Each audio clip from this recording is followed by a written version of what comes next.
সামনেই রয়েছে পুজো, পার্লারে গিয়ে স্পা করার মতো সময় নেই। আজকাল প্রায় আমরা সকলেই কিন্তু চুল নিয়ে খুব চিন্তিত, চুল প্রচণ্ড পরিমাণে ড্রাই। তাহলে বলবো বাড়িতে একবার এইভাবে স্পা করে দেখো।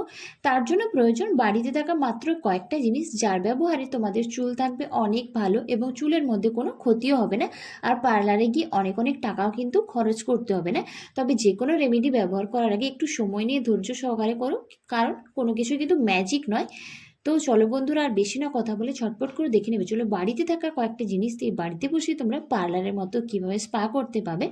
তো তার আগে বলবো, এখনো পর্যন্ত যারা চ্যানেলটিকে সাবস্ক্রাইব করেনি তারা চ্যানেলটিকে অবশ্যই সাবস্ক্রাইব করে রেখো এরকম নতুন নতুন স্কিন কেয়ার এবং হেয়ার কেয়ারের ভিডিও পাওয়ার জন্য।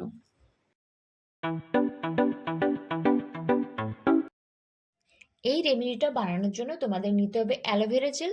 তোমরা চাইলে গাছের টাটকা অ্যালোভেরা জেলটাও নিতে পারো। তার সঙ্গে নিতে হবে ভিটামিন ই ক্যাপসুল। আর আমি এখানে নিচ্ছি সর্ষের তেল। তোমরা মাথার মধ্যে যে তেল ব্যবহার করো সেই তেলটাই তোমরা এখানে ব্যবহার করতে পারো। এর সঙ্গে তোমাদেরকে আরেকটা জিনিসও কিন্তু মেশাতে হবে, তার জন্য পুরো ভিডিওটা কন্টিনিউ করো। সবার প্রথমে আমি এখানে 2 চামচ মতো অ্যালোভেরা জেল নিয়েছি। তার সঙ্গে আমি এখানে 1 চামচ মতো সর্ষের তেল মিশিয়ে নেব খুব ভালোভাবে। তোমাদের চুলের পরিমাণ যদি বেশি হয়ে থাকে সেক্ষেত্রে তোমরা অ্যালোভেরার পরিমাণটাকেও বাড়িয়ে দিও, আর তেলের পরিমাণটাকেও তোমরা বাড়িয়ে দিও।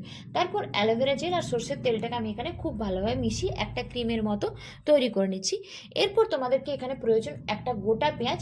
পেঁয়াজের রসের মধ্যে রয়েছে সালফার, যা আমাদের মাথার মধ্যে নতুন চুল গজাতে সাহায্য করে। তো পেঁয়াজটাকে আমি খুব ভালোভাবে গ্রেট করে নিয়ে সেটার থেকে আমি রসটাকে এখানে ছেঁকে বের করে নিচ্ছি। মনে আছে আমরা ছোটবেলায় রেগুলার মাথার মধ্যে তেল দিতাম, তো তখন কিন্তু আমাদের চুলের মধ্যে এত সমস্যা ছিল না, চুল পড়ার সমস্যাও কিন্তু ছিল না। তো আমাদের মাথার মধ্যে তেল ম্যাসাজ করা কিন্তু খুব জরুরি। তারপর আমি এর সঙ্গে মেশাচ্ছি একটা ভিটামিন ই ক্যাপসুল। এখানেও বলবো তোমাদের চুলের পরিমাণ যদি বেশি থাকে তো সেক্ষেত্রে তোমরা 2টা ভিটামিন ই ক্যাপসুল মিশিয়ে নাও। এরপর আমি এই কটা মিশ্রণকে খুব ভালোভাবে মিশিয়ে নিচ্ছি। এরপর আমি এখানে এর সঙ্গে মেশাচ্ছি পেঁয়াজের রস, যে পেঁয়াজের রসটা আমি আগের থেকে রেডি করে রেখেছিলাম। তো তারপর এই পেঁয়াজের রসটা দিয়ে আমি সবকটা মিশ্রণকে খুব ভালোভাবে মিশিয়ে নিচ্ছি। তো আমার এখানে তোমরা দেখতে পাচ্ছ মোটামুটি স্পায়ের জন্য যে প্যাকটা বানানোর দরকার ছিল সেটা মোটামুটি রেডি হয়ে গেছে। এরপর আমি এটা আমার মাথাতে ব্যবহার করে দেখাবো। সপ্তাহে তোমরা কদিন ব্যবহার করবে, কতক্ষণ রাখবে, সব কিছুই কিন্তু ভিডিওর মধ্যে বলে দেবো। তো ভিডিওটা কন্টিনিউ করতে থাকো। সবার প্রথমে আমি আমার চুলটাকে খুব ভালোভাবে চিরুনির সাহায্যে আঁচড়ে নিচ্ছি, যাতে চুলের মধ্যে কোনো জট না থাকে। তারপর চুলটাকে মাঝ বরাবর শীতে করে নেবে। তারপর এই শীতে করে তোমরা চুলটাকে ভাগ করে করে এটাকে স্পায়ের মতো মাথাতে লাগিয়ে নিও।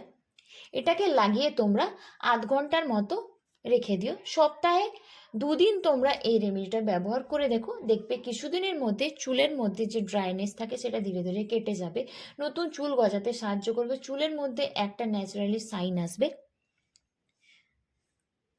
তো তারপর আধ ঘন্টা রেখে তোমরা শ্যাম্পু করে নিও। আর এই রেমেডিটা তোমরা অবশ্যই বাড়িতে ট্রাই করো, এবং কেমন রেজাল্ট পেলে এবং ভিডিওটা কেমন লাগলো সেটা নিচে অবশ্যই কমেন্টস করে জানিও। তো চলো বন্ধুরা, আজকের মতো টাটা।